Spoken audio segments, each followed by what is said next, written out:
Welcome to my channel. In this video, I'm gonna show you how to add AKA name on Discord, set nickname on Discord server. It is a fast and easy tutorial. Today we will walk you through the simple steps to personalize your identity within a server community. First, log into your Discord account and navigate to the server where you wish to set your nickname. Locate the server name on the left side of the screen and right-click on it to reveal a drop-down menu. From the drop-down menu, click on this Edit Server Profile. Select Nickname Server to open where you can input your desired nickname. Take this opportunity to choose a name that reflects your personality or role within the server.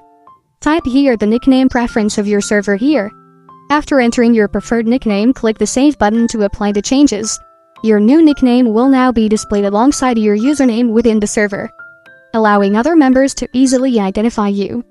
Remember to respect the guidelines and rules of the server when choosing your nickname, ensuring it is appropriate and inoffensive to others. Personalizing your nickname can help foster a sense of community and belonging within the server. Thank you for watching. If this video was helpful, please leave a like and subscribe to my channel for more videos like this, and click on that notification bell to never miss an update.